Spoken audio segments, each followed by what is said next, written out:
I love the vibe today, guys. Don't you love the vibe? I can't believe the conference is going to end soon. Honestly, it's going to be a sad moment. I'm so fortunate to be joined on stage by Mrs. Al Marzouki.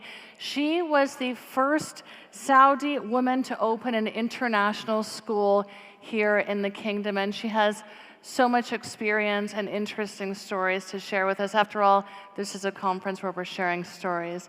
So wonderful to have you here, and thank you for joining us. Thank you for inviting me.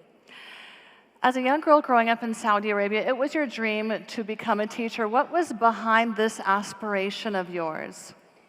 I'm going to start saying my story. I'm just going to try to make it shorter because it's a very long story. When we came from the States, it was very hard for us to adapt in Saudi schools and Saudi curriculum. So my dream was to open a school. And my dad always encouraged me, and he said, why not? And I started working in my house in a small basement until we became a big international school that has several branches. And you decided to choose the American curriculum because you grew up in the States, you spent time in the States, and how did that influence you, that American experience that you had? We started as an American curriculum because that's what I knew and that's what I studied and that's what I really liked, and that's the influence that I had by that time. And then I started thinking of upgrading the system. It's like every time you upgrade. So we did, first thing we started American, then we started doing Cognia, then we started doing IB, but it's all, the framework it's all American curriculum. What's interesting about Mrs. Al Marzouki's story is that she studied education and she inspired to be an educator, but she went into the Saudi banking sector very quickly.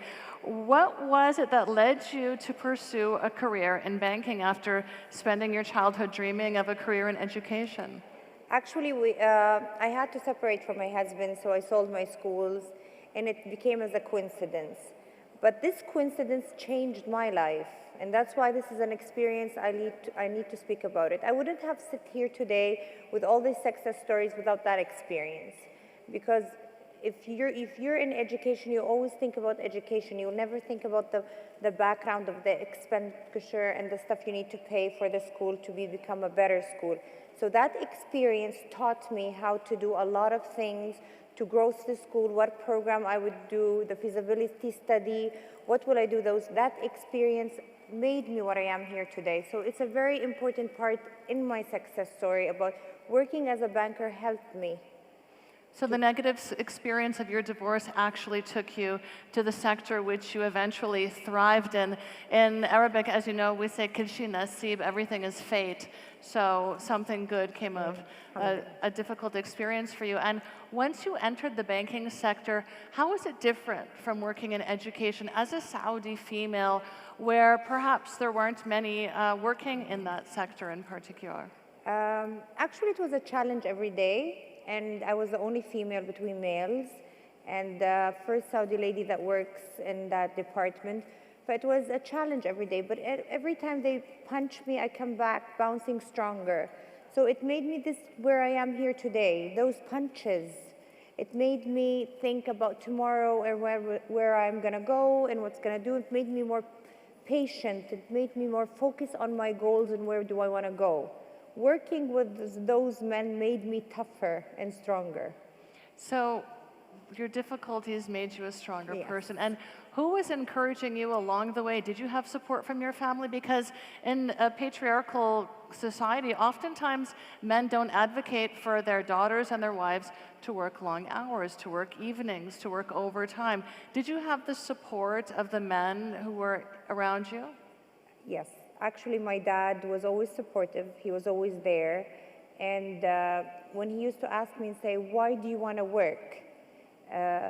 You could stay at home and I could cover the expenses. And I said, I want to work because I want to build myself. Especially when you're a female and you're divorced with kids, you'll always think you want to be independent. And then my family was very supportive. They said, okay, whatever makes you happy, you could go. And they were always there for me. And then when I got married again, my husband was there with me and he believed in my mission and vision. And when I wanted to leave banking, he told me, you're doing well in the bank and your career is excellent and everything is going well. Why? I said, I'm not happy. but he didn't understand what's happy. Until when I opened the school, he came one day after running the school and launching in 2-3 years. He said, now I understand happy. You are happy, because this is my vision and mission in life, is to be a teacher, change this society, teach these leaders, and go to a different level. And why do you think your father was different from other men in the kingdom who may not want this type of career for their daughters? It depends, because my dad studied abroad. My grandfather used to do export abroad. So I come from a very open-minded parents. My grandfather, my dad, my mother, they all studied abroad, and they were very understanding. And tell me about the turning point when you decided to make the shift back to education.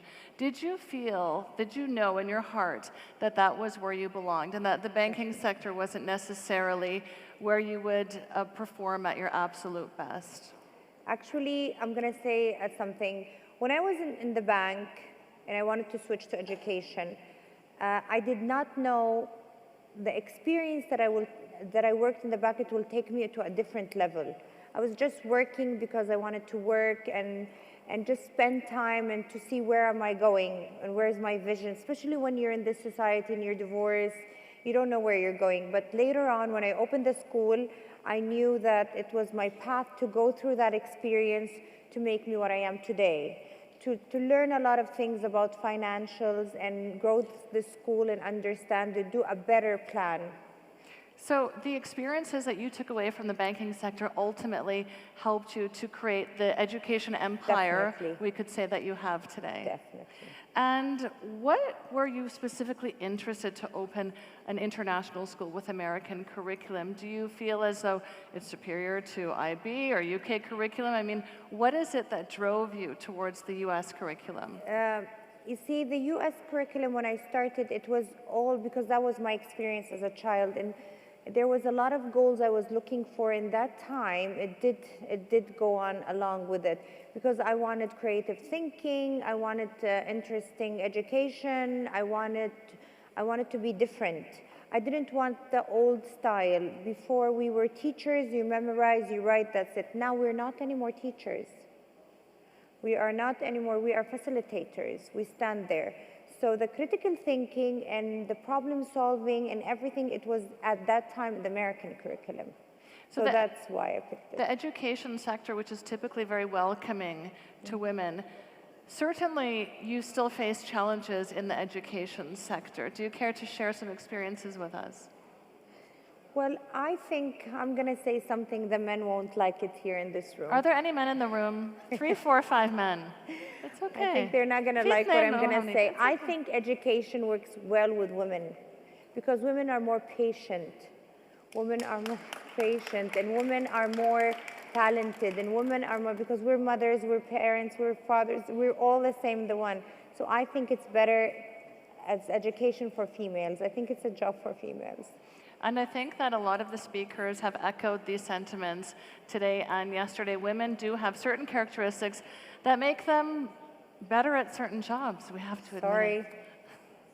Tell us about the experience you have now. Is there anything that you would have done differently earlier in your career, or would you have perhaps pursued a different direction?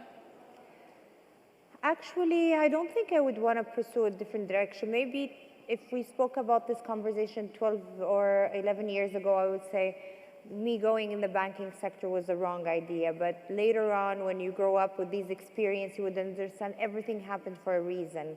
So I wouldn't change anything. And we all know about Saudi's Vision 2030, very ambitious, and they're very close to realizing the goals of 2030. What are your aspirations for Al Faris Education in terms of Vision 2030? We're the one who's working on our leaders. We're putting programs to take out leaders, to lead this 2030 vision. It's a very difficult job for us, because we need to have a generation that they will carry on this vision and mission. So we need to start now. For an example, we have an Al-Ula school. We work with the kids for them to run Al-Ula. So when it's 2030, these kids would go with these initiatives. We need to do young leaders. We need to do open-minded kids, global citizens, problem solvers and thinkers. And this is our job, to take out the leaders of the future. And just an extension of this, what is your key advice for the next female graduates from Faris International School? I always tell them, believe. First thing, dream. Believe, work hard, your dream will come true. Thank you. Sound advice. Thank you so much for You're joining welcome. us today.